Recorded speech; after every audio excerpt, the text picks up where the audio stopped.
नमस्कार दोस्तों, मैं सीताराम शर्मा हिंदी एंड संस्कृत क्लासेज में आपका स्वागत है। आज हम हिंदी व्याकरण में वचन पढ़ेंगे, तो चलिए शुरू करते हैं।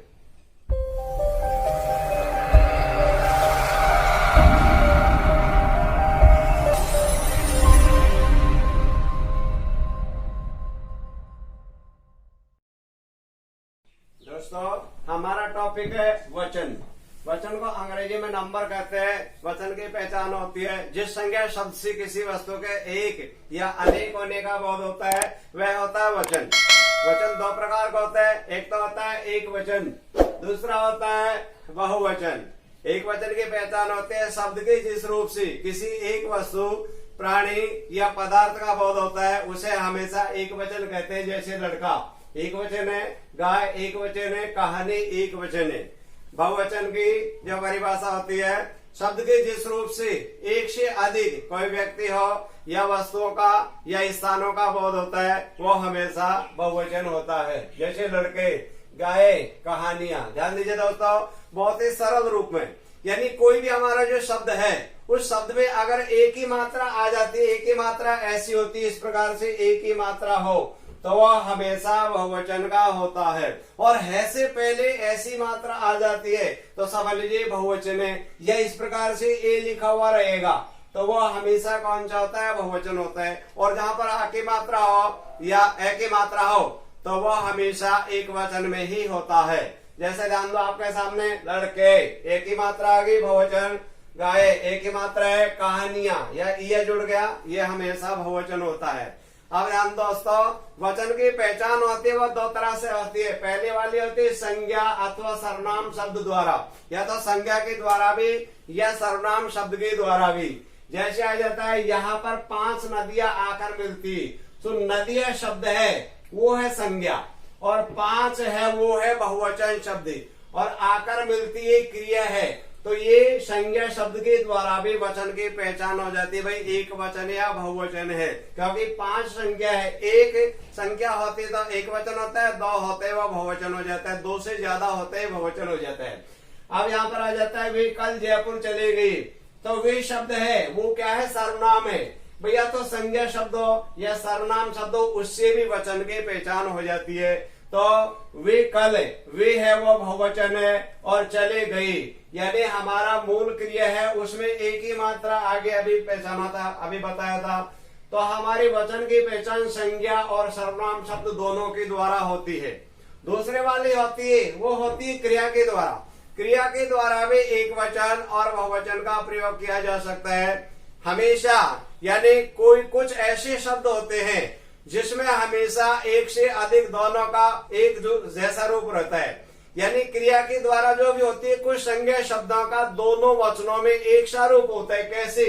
जैसे फूल शब्द है वो एक वचन भी हो सकता है और बहुवचन भी हो सकता है, तो उसको क्रिया के द्वारा पहचाना जाएगा। फूल खिल रहा है एक वचन है, लेकिन फूल खिल रहे हैं ये बहुवचन है। क्यों? फूल शब्द तो वही है, परंतु जो क्रिया शब्द है वो खिल रहा है, खिल रहे हैं, तो ये क्रिया शब्द के द्वारा। तो इसमें यानी खिल रहा क्रिया हो गई और या खिल रहे क्रिया हो गई, तो जानकारी हमको मिल गई भाई बहुवचन है। हाथी चल रहा, हाथी शब्द है वो एक वचन है, लेकिन चल रहा है वो यानी क्रिया है, और चल रहे हैं वो क्रिया है। तो ये चल रहे हैं एक ही मात्रा आ रही, इसका मतलब ये कौन सा होगा? बहुवचन हो गया। छात्र पढ़ रहा है, छात्र तो वो एक वचन है, क्रिया के द्वारा बहुवचन भी बन सकता है। तो यहाँ पर पढ़ रहा है वो यानी जो हमारा शब्द है वो हमेशा बहुवचन में एक वचन हो गया। और छात्र पढ़ रहे हैं, छात्र इधर भी है, छात्र इधर भी है, लेकिन पढ़ रहे हैं, इसका मतलब ये बहुवचन हो गया। डाकू मुठभेड़ में मारा गया, डाकू इधर भी है, डाकू मुठभेड़ में मारे गए, तो इसको किसके माध्यम से पहचानेंगे? क्रिया के माध्यम से। मारा गया क्या है? क्रिया, एक वचन के है, और मारे गए ये क्रिया हो गई बहुवचन की। तो जो हमारा वचन होता है उसका संज्ञा अथवा सर्वनाम शब्द के द्वारा भी पहचाना जाता है और क्रिया के द्वारा भी पहचाना जा रहा है। क्रिया आपके सामने ये मौजूद होगी, जो अंडरलाइन कर रखी है वो क्रिया होगी, क्रिया के द्वारा भी पहचानी गई है। लेकिन यहाँ पर क्या होगा? 5 नदियां संज्ञा है और वे शब्द वो क्या है? सर्वनाम है। आप ध्यान दीजिए दोस्तों, जितने भी हमारे जो सम्मान एवं आदर हेतु हमेशा एक वचन के स्थान पर बहुवचन का प्रयोग किया जाता है।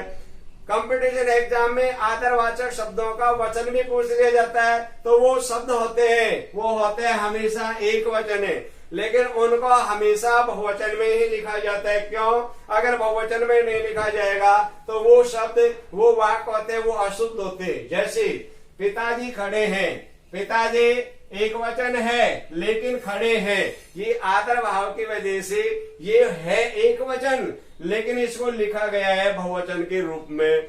यहाँ पर राम दशरथ के पुत्र थे, राम एक वचन है और दशरथ के पुत्र थे। अगर इसको ऐसे लिख दिया जाता है राम दशरथ का पुत्र था, बहुत ही वाक्य अशुद्ध होता है, क्योंकि आदर और सम्मान जहां पर होता है वो हमेशा लिखते उसका बहुवचन में है और होता हमेशा एक वचन में ही है। यहाँ पर शास्त्री जी एक वचन है लेकिन अहिंसावादी थे। क्यों? आदर भाव है तो हमेशा बहुवचन में लिखते, तभी वह वाक्य शुद्ध होता है, अन्यथा वो वाक्य अशुद्ध होता है। परंतु अगर वचन पूछ लिया जाता है तो होता वो एक वचन में ही है। गुरुजी पढ़ा रहे, गुरुजी तो अकेले ही है, एक साथ दो तीन थोड़ी पढ़ा रहे, परंतु आदर भाव का सम्मान करने के लिए हमेशा बहुवचन का प्रयोग किया जाता है। वो होता एक वचनीय, गुरुजी एक वचन है, राम एक वचन है, पिताजी एक वचन है, शास्त्री जी एक वचन है, लेकिन उनका आदर और सम्मान करने हेतु हमेशा बहुवचन में लिखा जाता है।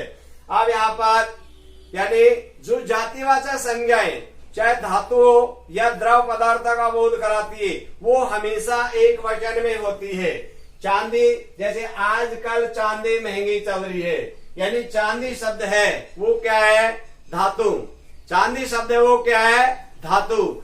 और पेट्रोल की खपत बढ़ गई है, पेट्रोल जो शब्द है वो है द्रव पदार्थ। तो जितने भी जो द्रव पदार्थ होते हैं या धातु से संबंधित हो, उनका प्रयोग हमेशा एक वचन में ही होता है। अब यहाँ पर यानी सदैव एक वचन में प्रयुक्त होने वाले कुछ ऐसे शब्द होते हैं जिनका हमेशा एक वचन में ही प्रयोग किया जाता है। वो शब्द है, ध्यान दीजिए, हमेशा एक वचन में प्रयुक्त होने वाले शब्द आकाश, पानी, जनता, सत्य, वर्षा, घी, बालू, सहायता, दूध, इनका हमेशा एक वचन में ही प्रयोग किया जाता है। अब इन वाक्यों की तरफ ध्यान दीजिए। सारा आकाश बादलों से घिरा है, आकाश एक वचन हो गया। आज तो खूब पानी बरसा, यानी लिक्विड चीज होती, तरल पदार्थ होते हैं, वो हमेशा एक वचन है, पानी हो गया एक वचन। जनता भाषण सुन रही है, एक वचन हो गया।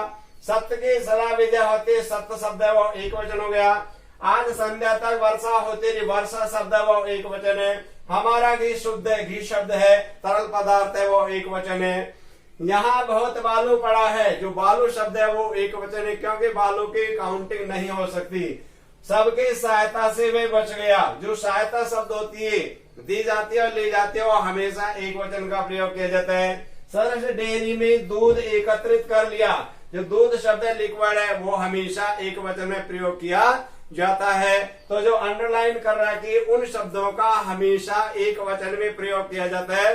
कंपटीशन एग्जाम में इस प्रकार दे दिया जाता है, भाई आकाश शब्द दे दिए एक वचन है, बहुवचन है, पानी दे दिया, जनता, शक्ति, घी, वर्षा, बालू, दूध, सहायता, तो उनका हमेशा एक वचन में प्रयोग किया जाता है। अब दोस्तों दूसरा वाला हमारा होता है बहुवचन। मैंने आपको पहले भी बताया था, जहाँ पर एक ही मात्रा लग जाती है वो वाले शब्द हमेशा कौन से होते हैं? बहुवचन। जैसे लड़के, गाय, कहानियां, जहाँ पर दो संख्या हो वो हमेशा बहुवचन में होते, दो से ज्यादा हो कितनी भी हो सकती है, उन सभी का हमेशा बहुवचन में ही प्रयोग किया जाता है। सदैव बहुवचन में प्रयुक्त होने वाले शब्द दोस्तों हमेशा बहुवचन में शब्दों का प्रयोग किया जाता है। वो आपके सामने यहाँ पर लिखे, प्राण, दर्शन, आंसू, समाचार, लोग, होश, इन शब्दों का हमेशा बहुवचन में ही प्रयोग किया जाता है। जैसे उदाहरण देखिए, कल रात रोगी की प्राण निकल गई, तो प्राण शब्द है वो क्या है? बहुवचन। भगवान के दर्शन कर लिए, दर्शन शब्द क्या हो गया? बहुवचन। देख लो, आपका मैंने बताया था, अगर हमारी जो क्रिया होती है उसमें ए लग जाता है, या तो ऐसा वाला ए या इस प्रकार की एक ही मात्रा। भगवान के दर्शन कर लिए, ए लग गया। दुखद समाचार सुनते ही उसके आंसू निकल आए, आंसू शब्द है वो हमेशा क्या हो गया, बहुवचन हो गया। आज के समाचार सुनी, समाचार शब्द है वो क्या हो गया, बहुवचन। लोग क्या कहेंगे, अपने आप ही एक ही मात्रा आ गई, लोग शब्द है वो हो गया बहुवचन। उसके होश उड़ गए, होश शब्द है वो हो गया बहुवचन। तो अगर मान लीजिए हमारे जो भी शब्द होता है और क्रिया के माध्यम से और शब्द में एक ही मात्रा हो तो समझ लीजिए बहुवचन होता है। यहाँ पर दोस्तों हमारे जो एक वचन से बहुवचन बनाने के कुछ थोड़े से नियम है, उनकी तरफ आप ध्यान दीजिए। आकारांत पुल्लिंग शब्दों में अंतिम आ के स्थान पर ए कर दिया जाता है। कारांत का मतलब होता है यानी हमारा जो भी शब्द होता है उसके अंत में जो ध्वनि होती है उसे कहते हैं कारांत। जैसे मान लीजिए आ जाता है पर्दा, यहाँ पर किसकी ध्वनि है, आ की, तो क्या बनेगा आकारांत। तो इसमें हमको आ के स्थान पर एक ही मात्रा कर दी तो क्या हो गया बहुवचन में पर्दे। दरवाजा आकारांत है तो दरवाजे, तोता तो तोते, साला साले। अब यहाँ पर दूसरा वाला जो नियम है, आकारांत स्त्रीलिंग शब्दों के अंत में ए कर दिया जाता है, यानी आकारांत जो स्त्रीलिंग शब्द होते हैं वहां पर ए। जैसे साइकिल, लय में किसकी ध्वनि है, ए की, तो क्या होगा आकारांत हो गया। और स्त्रीलिंग शब्द है तो बहुवचन में हमको ए कर दिया जाता है और बिंदी लगा दी जाती है। तो साइकिल का हो गया साइकिल है, मशीन का मशीन है, दीवार का दीवार है, रात का राते। अब नंबर तीसरा वाला ध्यान दीजिए, आकारांत स्त्रीलिंग शब्दों के अंत में यानी ए कर दिया जाता है। आकारांत ये वाला था आकारांत, आकारांत स्त्रीलिंग शब्द होता है उसके अंत में ए कर दिया जाता है। जैसे महिला, ला में है आ की ध्वनि तो क्या होगा आकारांत। कारांत का मतलब होता है शब्द के अंत में जो ध्वनि होती है उसे कहते हैं कारांत। महिला का होगा महिला है, कथा का होगा कथा है, माता का माता है, कन्या का कन्या है, लता का लता है। अब यहाँ पर हमारा जो चौथा वाला नियम है वो ध्यान देंगे। इकारांत छोटे ए हो या बड़े ए की मात्रा हो और स्त्रीलिंग शब्दों उसके अंत में हमेशा ए, छोटे ए और बड़े ए के स्थान पर इया लगाकर बहुवचन कर देते हैं। जैसे यहाँ पर आ जाता है नीति, छोटे ए की मात्रा तो क्या बोलेगा इकारांत है, और तो नीति का होगा नीतिया, हमको इया करना है। समिति, छोटे ए की मात्रा है तो समितिया। अब आ जाता है टॉपिक, यहाँ पर बड़े ए की मात्रा है तो क्या बोलेगा इकारांत बोलेगा, और स्त्रीलिंग शब्द है तो इसका होगा टॉपिका टोपिया, सखी का सखिया, नदी का नदिया, लड़के का लड़कियां। तो इस प्रकार से हमको जो हमारा एक वचन है उसके जगह हम बहुवचन बना सकते हैं इस प्रकार से। अगर आपको ये वीडियो अच्छी लगी तो लाइक करें तथा हमारे इस चैनल को सब्सक्राइब करें, और इस टॉपिक में किसी भी प्रकार की कोई प्रॉब्लम हो तो आप हमें कमेंट करके अवश्य बताएं।